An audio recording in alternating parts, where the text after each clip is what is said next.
good afternoon again, folks.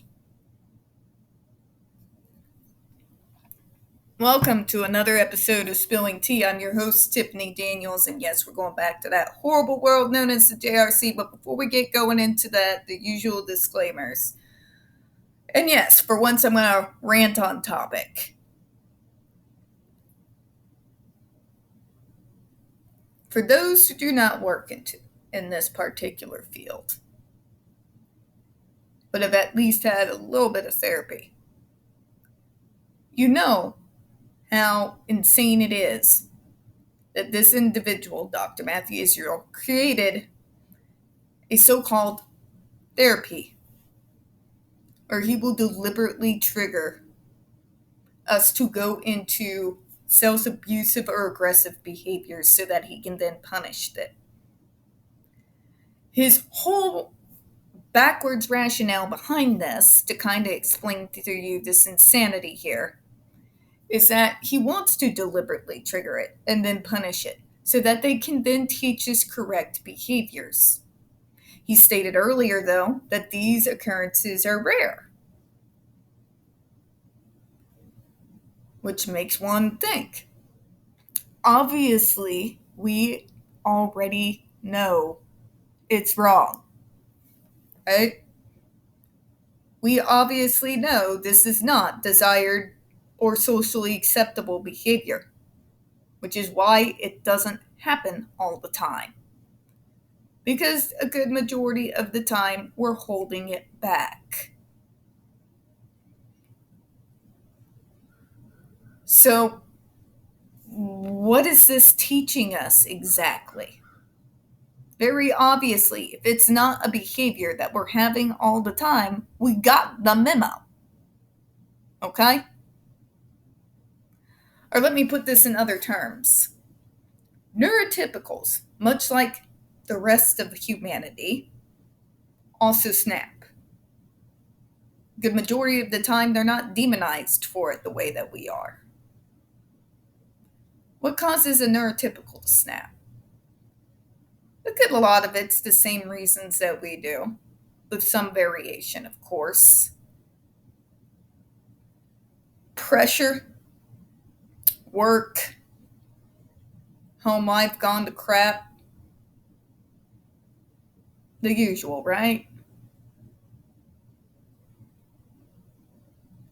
There's not a psychologist out there that would take a neurotypical, slam them into a place like this, and then deliberately force them to produce the behavior to punish them for it, because there would be worldwide outcry against it. Yet I'm supposed to believe that it is okay for someone to do that to someone like me. And y'all wonder why we don't trust neurotypicals or the media. This man who believes that it is okay to deliberately trigger us into a self-abusive or aggressive behavior to then punish us for it is being defended by the likes of the New York Times. Who wants to bet they have not gone down the rabbit hole that we have, reading this man's own words?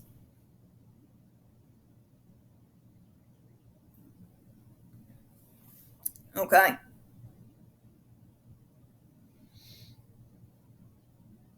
Yeah. Let's think about it here. If it's not okay to do to the general, regular, so-called person off the street, it's not okay to do to us. And quit trying to force your romanticized idea of normal, because it doesn't even exist in the neurotypical world. Look at the state of the world right now. Take a look around you. You have people beating their chests, screaming, believe this agenda or that agenda. You bring up facts and you're the boogeyman. You think this is normal behavior? Because it isn't. It's not normal that people will tell you to basically try to gaslight you into ignoring evidence and just believe. However, I don't see anyone grabbing these individuals who are toting this, and they're doing so very openly online, putting them in a place like the JRC, and then having someone like Dr. Matthew Israel deliberately trigger them. You see where I'm going here, right? This is not therapy. This is not treatment. What it is insanity. They have paper thin, so called defenses of it that does not hold up even to the least bit of scrutiny. And I do hold the political people who say that it's okay to continue to fund these people when they do not even do the minimal amount of fact checking.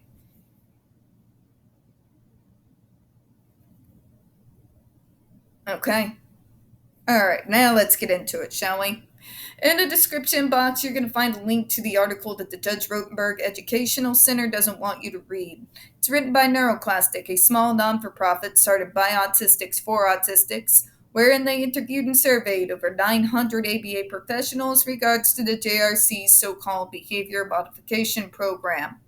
Matter of fact, the JRC doesn't want you to read this article so much they have threatened NeuroClastic with a defamation lawsuit if they did not remove it from the website. Well, NeuroClastic has refused, so you know the drill. Please read that article and share it on all your social media.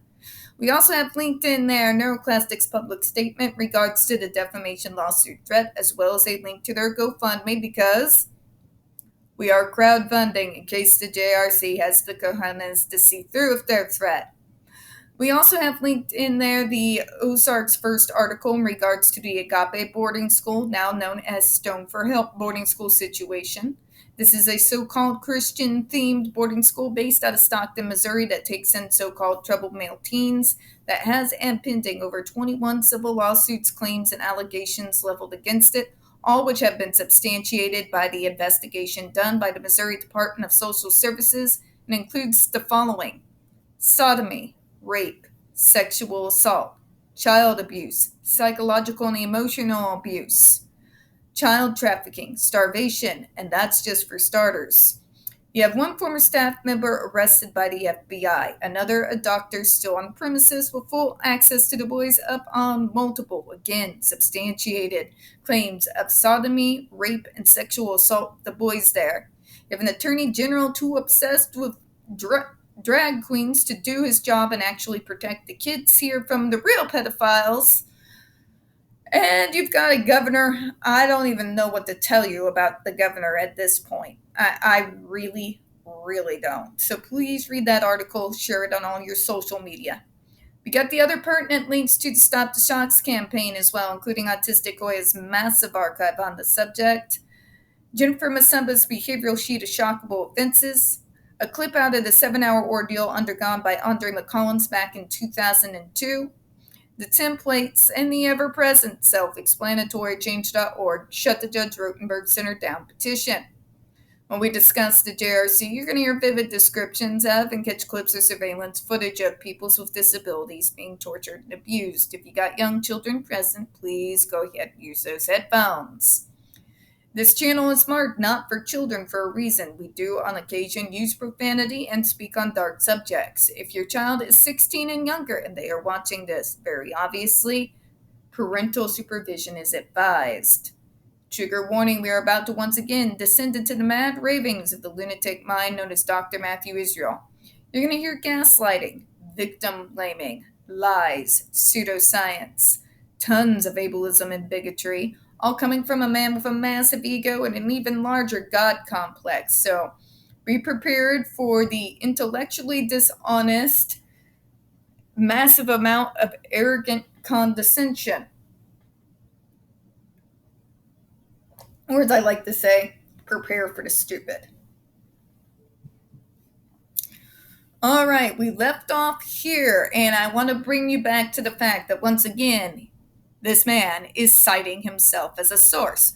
Once again, I'd like to remind you that this is unacceptable both in the medical community as well as the scientific community, because You cannot do a study yourself on your own premise and then cite yourself as a source and be taken seriously.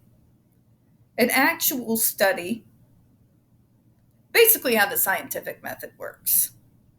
Let's go back to 4th grade science, shall we? To be considered a fact, it has to be able to be replicated independently from the original study. Also, go back to 4th grade. What do we know? Well, it's real simple. Peer-reviewed does not mean I pay these bunch of individuals with letters behind their name and they read my stuff. That means it's peer-reviewed. No. Actual peer review means someone on your level who has no ties to the school or to you in your wallet have read the study and agree with your premise. Literally has never happened for Dr. Matthew Israel. Not once. Not once. I've been going over this and studying this for over 14 years. I have never come across a single individual within the same field as this man who agrees with his insanity. I've talked to a lot. But let's get to it, shall we? As Exhibit 227 shows, during the 12 months prior to the introduction of the GED, LL's aggressive behaviors were showing an alarming increase in frequency, and by June 1991 had reached the level of 100 acts of aggression per month. All right, doctor, tell me, did you do any work to try and find out what was triggering him? Because I'm going to say no. In an actual treatment program worth its salt, or just any therapist or even counselor really who's worth their salt, would not immediately go to, well, let's just punish them for it and that will stop it. No. What they do is they ponder. First question, what is the root cause? What's causing the issue? What is provoking this behavior? Then the problem solving. Then the reasonable accommodations, coping mechanisms, and yes, even assistive devices are employed. And wouldn't you know it, without any punishment or shock treatment at all, those behaviors come down to a minimum. Now people are like, but they're still there and that's bad. Come back with me out of La La Land and let's come back to reality. I know you all hate to hear it, but even neurotypicals have behaviors. Very obviously so. Have you seen celebrity worship culture lately? Have you? Have you seen stan culture? Because it is a cesspool, folks. And it's in the majority made up by neurotypicals. Okay? Everyone has behaviors. Everyone. Okay? As autistics, we do not hold the monopoly on it. Not by a long shot. In therapy, whether it's a neurotypical or an autistic, what is done? What is causing it, right? What's causing it? It's simple logic. And then you go about treating it. But you're not going to remove the bad behaviors completely because I know you all don't see us this way out there in the world, but because, like you, we're human. And I know it's a just like completely world-changing kind of concept here, but you got to allow us autistics and other neurodevelopmentally disabled people be human. Nothing is going to completely remove all behaviors and breakouts 100% of the time, because that's just not reality. This idea of neurotypicality that they're trying to force us into doesn't even exist inside the neurotypical world. It's a pipe dream. It's the most dangerous kind of snake oil on the planet. Okay? The best way to deal with this is to find the trigger and go from there.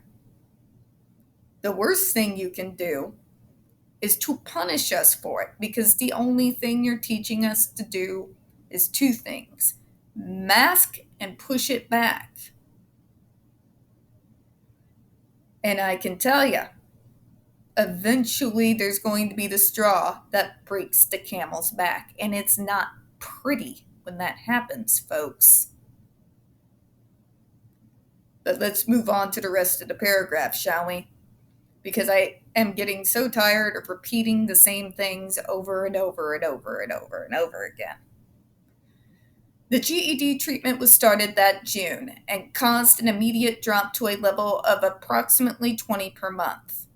However, after the drop, the frequency showed no improvement after that, remaining about 20 dangerous occurrences per month throughout the entirety of the next 2 years. My point right there.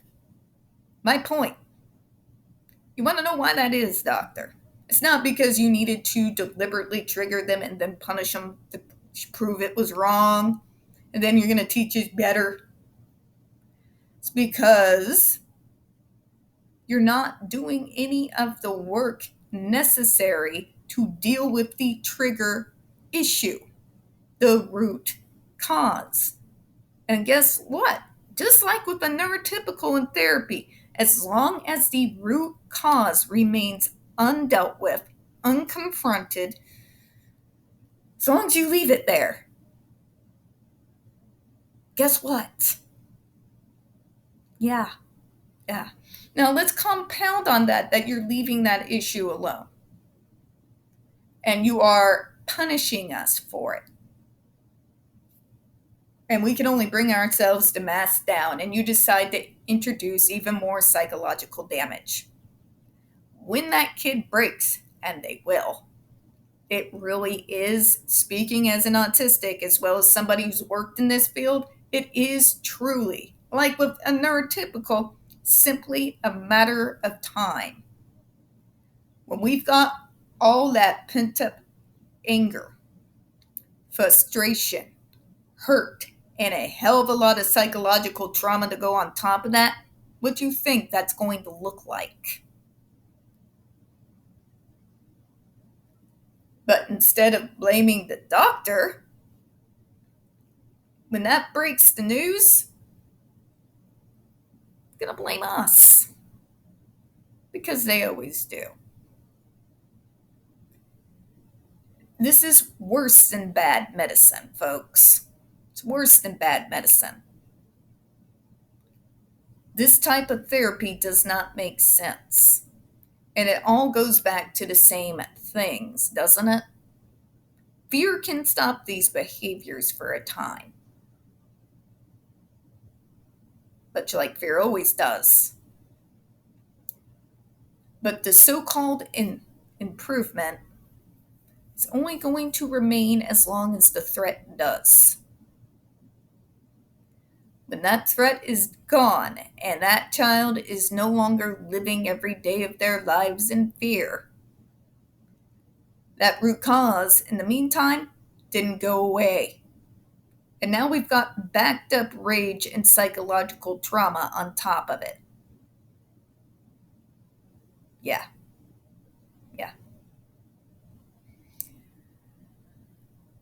The point here is simple, folks. I don't even have to rehash it because I've already rehashed this point several times over at this point.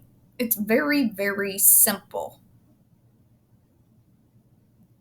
You can't just simply punish us for behaviors without dealing with the root cause and expect that it's going to be successful forever. Nor can you try to force us into this romanticized idea of normal that literally exists nowhere out there in the real world. I could go grab a random neurotypical off the street and bring him in here for you right now.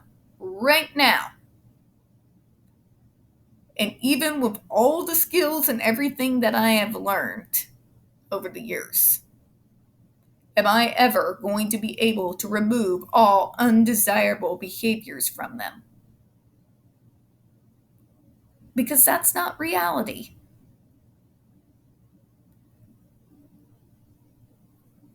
We are human, folks. Just like you are. And just like you do on occasions, we're going to snap. The idea is not to sit there and punish us for it, turn us into freaking fear-controlled robots, but to help us deal and help us bring it down to a minimum so that we are able to function out there in the real world. That's real medicine. That's not living in la-la fantasy land. We are forcing these kids to go through this nightmarish idea of so-called treatment that we'd never force a neurotypical who would also snap and have similar types of behaviors to go through. You do not allow us to be human. That's a problem. And there's a price. And we're tired of paying it.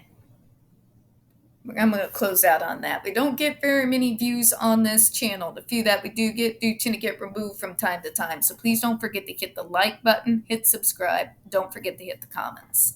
I do appreciate your time. And as always, we here at Spilling Tea do hope you have a good one. Bye-bye, everyone.